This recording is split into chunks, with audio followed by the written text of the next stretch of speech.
How do you get Superbike performance with commuter bike money? Buy a written off Superbike, obviously. Welcome to our new series, Write Off Rebuilds.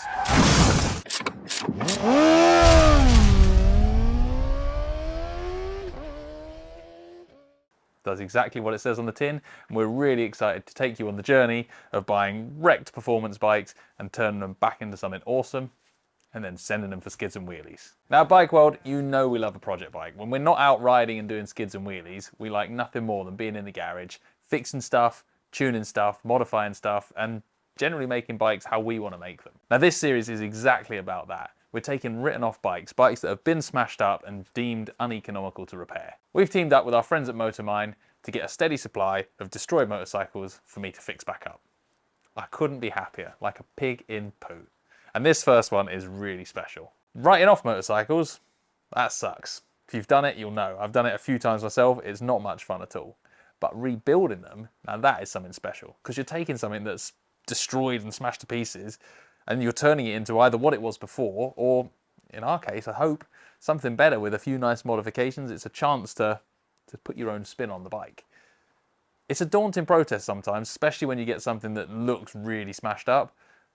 We're hopefully going to talk through some of the pitfalls, some of the things to watch out for, and some of the important stuff to check over the next series. And yeah, we'll probably be learning quite a lot along the way too. This bike, this actual bike we're going to rebuild, is a very special model. It is a motorcycle that I genuinely think changed the face of superbikes. It properly moved the game on, so much so that other manufacturers had to go and kind of rethink their strategy to come back and be competitive with it.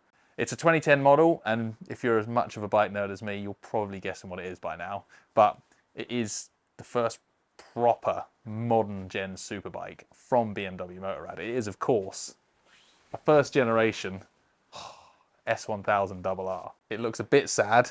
It's got some bits hanging off of it. Unfortunately, in its crash, it's gone down on both sides, so it's had a hiding.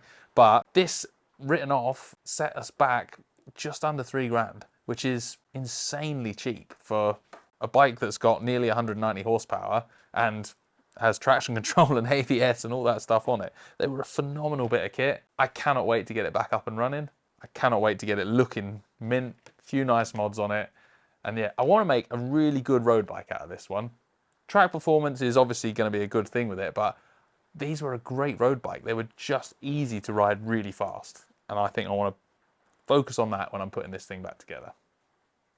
First job, identify all the damage, and then raid the Motormine parts bin to see what spares they've got on their website.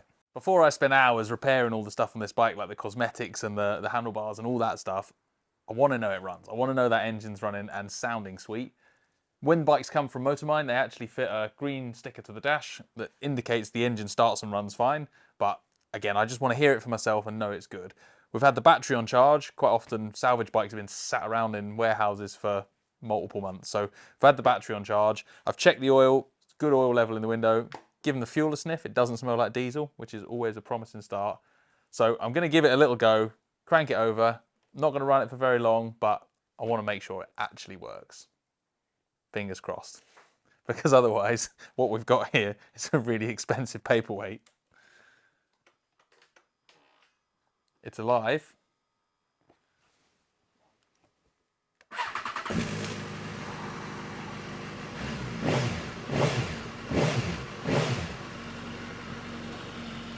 Happy days. I'm not going to do any more than that till I've checked coolant and got it off the paddock stand onto a better one where I can run it through the gears, but it runs, it starts, doesn't make horrendous rattling noises, doesn't pour smoke out. That means we can fix it. Let's go. Right, now comes the actual bit of writing the list of shame and what we need to repair.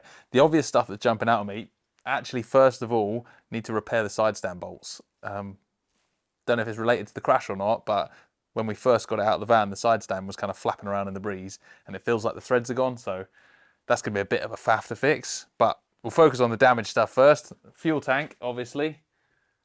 It's got a big old dinger in him. Seat unit, right-hand footrest, left-hand footrest, and the front fairing bracket. It's got a set of crash mushrooms on there, just generic unbranded ones that they've kind of done the job. They've kept bits of it off the floor.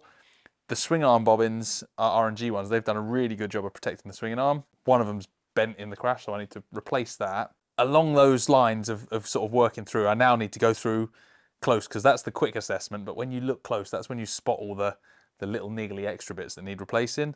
And on top of that, I want to do a kind of alignment check of the bike. I want to make sure that if it's had an impact or it's gone down hard, it's not twisted out of shape and doesn't need frame alignment. We have people that can help us out with that, but hopefully it's not done it. It always pays dividends at this point to have a look and kind of work out what happened in the crash and how it's happened. From where the damage is, and maybe if you've crashed this bike and you're watching this video, you can correct me, but it looks like it's kind of slipped and gone tumbling over that way because it's got damage on both sides. And the direction, it doesn't look like it's slid down the road on its side. It looks like it's kind of flipped lengthways. It doesn't show any signs of piling into something hard either, which is good, because that tends to be what does massive structural damage to a bike, is if it hits a wall or the back of another car and stops, that's when you end up with bent forks, bent frames, bent swinging arms, and the whole job gets a little bit more complicated. I'm hoping, looking at the damage, this is a superficial damage repair and we don't find too many nasties. Please refer back to this in 3 hours' time when I'm sobbing on the floor. On top of the repair job, bearing in mind you don't know the history of this bike, I don't know the history of this bike, it looks like it's been reasonably well loved, but I'm going to want to do a full service on it, so I'm going to check things like brake discs, brake pads, chain and sprockets, oil, air filter, oil filter, have a look at the BMW service schedule because it's got 17,000-ish miles on it, so it might be that it's due a valve clearance check, or there might be something like that due on it. So I want to make sure that all the servicing work on top of repairing the thing is actually done and ticked off, because that's still important. Whether the thing's smashed up or not, you need to know that your mechanicals are all safe and working. So never assume just because it was being ridden that it was perfect condition. I'm going to go through that stuff next and then start taking broken bits off. So I want to actually get the bike onto the proper paddock stand bobbins rather than this cup one, because once it's on them I can then run it up through the gears and make sure the gears shift properly and it's actually got gears.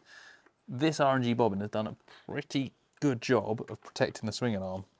You know, we're not all scuffed and grazed.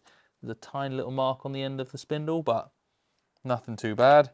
It has sacrificed its life. So I'm going to give it a little bit of a tweak up, stick some fresh ones on, and then we'll be able to put it on a proper paddock stand.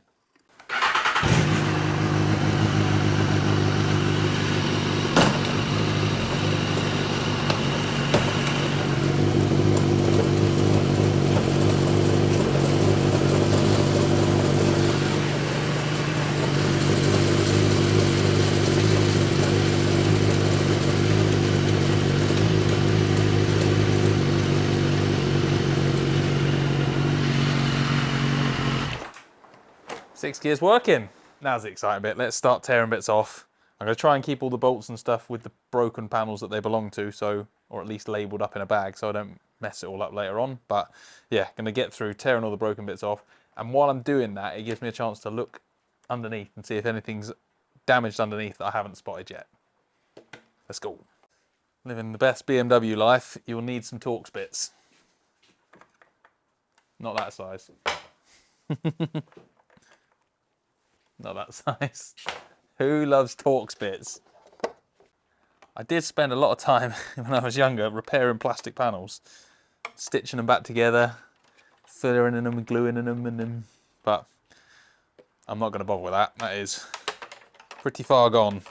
I was trying to be as tight as possible, I would, but otherwise, in the bin. With another sunrise, it's a brand new day, so gonna make a little list to keep the worries away. I gotta dance just a little bit, move to be free. Keep my head up, don't forget to be me. Like I won $1 million, like I hit the pay dirt. Gonna smile from ear to ear, the kind that makes your face hurt. And we'll laugh, jump, sing loud, not afraid to shout about me. So, these are some generic, unbranded crash mushrooms.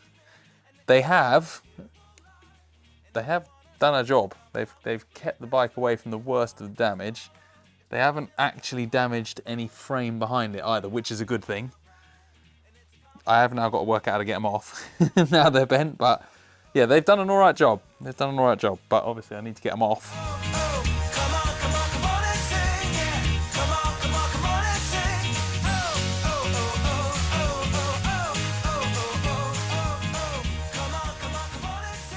So we got this bike from our friends at Motormine. Motormine are basically a vehicle salvage repairs company. They're part of a big kind of insurance broker, massive company, but Motormine's the kind of motorcycle salvage part of it. So they sell salvage bikes, but they also sell all of the parts to repair them. So as the bikes that aren't salvageable as repairable get broken up, and then they sell the parts from them. So you can buy, as we've done, your written off bike, and then go to their website and select the bike and sort by model, and choose all the parts that they've got in stock for the bike, which means it means you can repair it with second-hand parts easily, all from one place, rather than having to spend hours searching around eBay for stuff. And the fact that they've got second-hand parts for the bikes ordered, ready to go, means you can buy a salvage bike, go on their website, order all the spare parts, and kind of make yourself an Airfix model, a giant Airfix model, which is pretty cool. I always wonder, it's always one of those things, what makes a bike uneconomical to repair? Which is, I'm going to repair it. Why do I think I can repair it when the insurance company didn't want to? The biggest thing is that I'm going to put my labour in for free.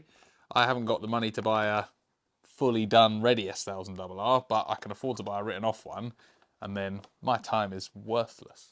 So I'll happily sacrifice my own time to build myself the bike, and that's kind of where I get away with, well, anyone can get away with buying a written off bike and repairing it. If you're prepared to put the hours in and repair it yourself, then happy days. So there we are, a good stash of bits to repair the bike with. Still a few bits outstanding, and then that's now given us a chance to decide whether we want to repair panels, replace panels, kind of have a little think through on that. We'll do a little totting up. Generally, if it's only a couple of panels that need repairing, then it's worth getting them sprayed. But if it's the whole lot that needs replacing, either replacement panels off eBay or repair them and do a funky wrap or paint job. We're not trying to hide the fact that it's been crashed. We're just trying to make it awesome again. Happy days. Well, box full of swag. Thanks to the guys at Motormine for sorting that out. That was the best Christmas present ever. We're going to crack on now. Final thing we want to do on this first episode is actually in conjunction with our partner Motul. They offer a service where you can get your engine oil tested. So that is our next job, is to take a sample of the oil from this engine, and then they're going to send it off, and they'll be able to tell us roughly the condition of the engine based on that oil. It's actually something that's a good idea to do on any second-hand bike, particularly if you're buying something expensive or particularly special. They can look at the oil and from their analysis see how much of various materials are in there, from brass to copper to silicon, and work out where the engine's at. If the thing's about to let go, they'll be able to tell you, which you can then deal with the broken bits without the engine blowing up and smashing everything to pieces. Look, we've got a massive pile of bits. If you want to see the pile of bits be turned back into an awesome superbike, you're going to need to hit the like, hit the subscribe, and stay tuned for updates on the next episode of Write Off Rebuilds. Thanks for watching.